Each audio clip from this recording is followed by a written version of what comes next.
आशिकाना है अब तेरे। चलिए आज हम लोग पढ़ेंगे आयु का सवाल। आयु चैप्टर का ये सवाल है। इस सवाल को पहले हम लोग समझेंगे और उसके बाद हम लोग बनाने की प्रोसेस में जाएंगे। कह रहा है ए तथा बी की वर्तमान आयु का अनुपात क्रमशः 4:5 है।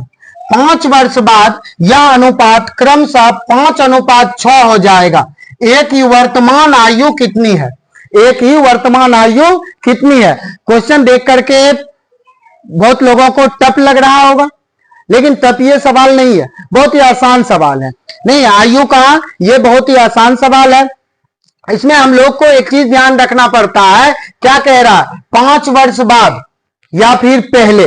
नहीं, जब बाद होगा कह रहा है तो उसमें प्लस हो जाता है, और जब पहले कह देगा तो उसमें माइनस कर लेते हैं हम लोग। बस ये ध्यान रखना है आप लोग को, प्लस माइनस वाली बात। तो एक बार फिर देख लेते हैं। कह रहा है ए तथा बी की वर्तमान आयु का अनुपात क्रमशः 4:5 है। 5 वर्ष बाद यह अनुपात क्रमशः 5:6 हो जाएगा। ए की वर्तमान आयु कितनी है? तो हम लोग एक चीज मान सकते हैं, ए की वर्तमान आयु तो हम लोग लिख सकते हैं 4x, फिर बी की वर्तमान आयु तो 5x। तो हम लोग इतना नहीं लिखेंगे, इतना लिखेंगे तो लॉन्ग प्रोसेस में जाएगा। हम लोग को शॉर्ट प्रोसेस में चलना है। सीधा हम लोग मान लेते हैं 4x बट्टे 5x, मतलब 4x बट्टे 5x। फिर क्या कह रहा है? 5 वर्ष बाद। अब देखिए यहां पे सोचना है 5 वर्ष बाद, बाद मतलब क्या? प्लस, जोड़ करना है हमें, तो यहां पे लिख लेंगे प्लस। अब देखिए कितना वर्ष बाद? 5 वर्ष बाद, तो 5, नीचे भी 5। अब फिर कह रहा है वर्ष बाद यह अनुपात क्रमशः 5:6 हो जाता है। कितना हो जाता है? 5 बट्टे फिर 6, नहीं 5/6 हो जाता है, मतलब 5:6 हो जाता है।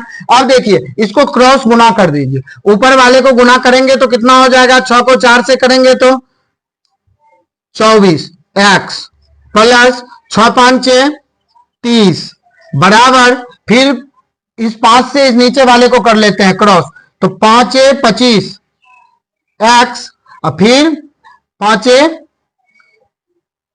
25, यही हो जाएगा। अब देखिए यहां x वाले को x वाले के साथ ले जाते हैं, और जिसमें x नहीं लगा है उसको बिना x वाले के साथ ले जाते हैं। तो अब देखिए यहाँ 24x है और यहाँ 25x है। इसको जब उधर ले जाएंगे तो क्या हो जाएगा?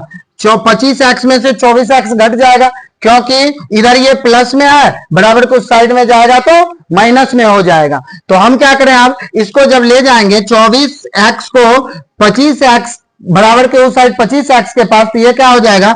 25x minus 24x। तो मतलब 1x, तो 1 तो लिखेंगे नहीं, हम लोग क्या लिखेंगे? x बराबर।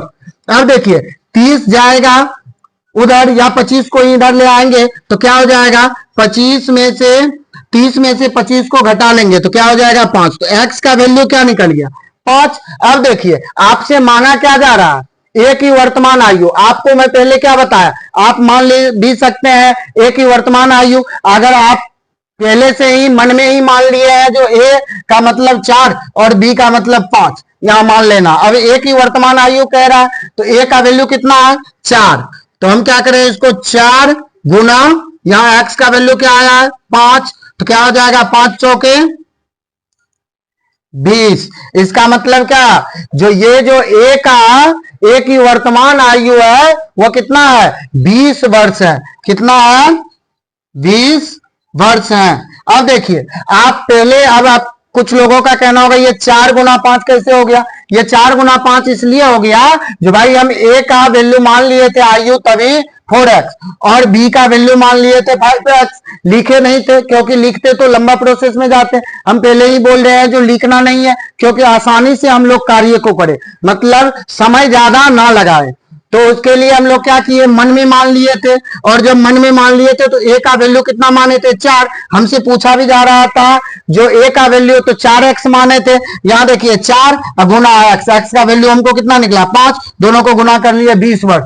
अब अगर इसी जगह पे हमसे बी की वर्तमान आयु पूछता तब हम लोग क्या करते? तो बी को कितना माने थे? 5।